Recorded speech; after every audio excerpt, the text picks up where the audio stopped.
Esta es la Casa de la Cultura de Álamos, Sonora. El nombre, María Félix Güereña, en honor, claro, a la doña María Félix, originaria de este municipio. Y desde aquí quiero invitarles a escuchar a estas 4 jóvenes talentosas de la Universidad de Sonora que dieron un concierto en Palacio Municipal en la noche de gala de la Universidad de Sonora, en la que estuvieron acompañadas por el pianista Héctor Acosta.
Esta noche de la Unison está dedicada, como su nombre lo indica, a presentar a jóvenes cantantes de la carrera de artes, con la opción canto, de esta casa de estudios, lo más importante del estado. Siempre es muy interesante y muy satisfactorio.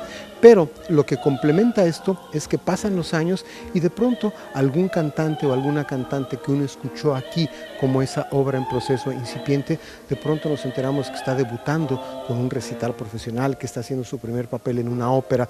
De manera general, puedo decir que, como suele ocurrir siempre en estas noches de la Universidad de Sonora, se percibe aquí sobre todo la pasión por el canto y se percibe sobre todo ese nervio particular que tiene todo artista escénico de presentarse en un escenario como este, sobre todo en el contexto de un festival de alcance internacional como el Festival Alfonso Ortiz Tirado, y ese nervio siempre produce algunas chispas muy interesantes sobre las tablas de este Palacio Municipal. Destacaría yo de manera muy particular un par de hechos que me parecieron notables a lo largo de esta sesión.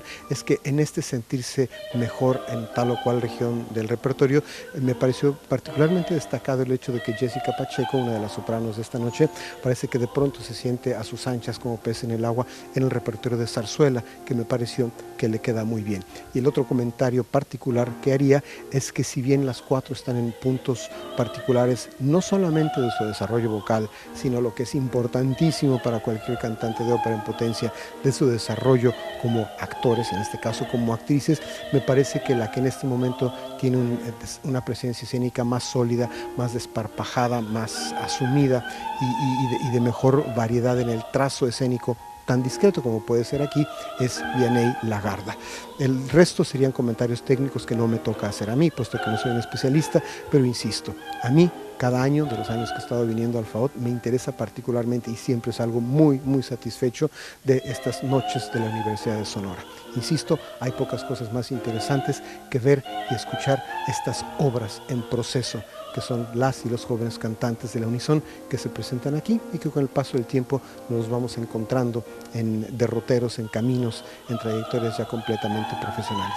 ¿Qué más se puede pedir que ser testigo de este momento particular de carreras que muy pronto van a florecer del todo? Hasta aquí pues mi reporte sobre la Noche de la Unison en el contexto de la edición 31 del Festival Alfonso Ortiz Tirado en el año 2015. Para Telemax, soy Juan Arturo Brena. Sí que están pesadas estas rejas de la que alguna vez fuera cárcel aquí en Álamos, Sonora, y que ahora está convertida en Casa de la Cultura, uno de los foros para los conciertos del Festival Alfonso Ortiz Tirado. Y aunque en este momento está descansando, el piano que es utilizado para los conciertos tiene que ser cubierto para que esté protegido, porque prácticamente este lugar es al aire libre. Desde aquí quiero agradecerles el que nos hayan acompañado. Gracias a la Red de Radiotelevisoras Educativas y Culturales de México, a la Corporación Oaxaqueña de Radio y Televisión, a televisioneducativa.gov.mx y a Telemax. El día de mañana les tendremos más sonidos del alma.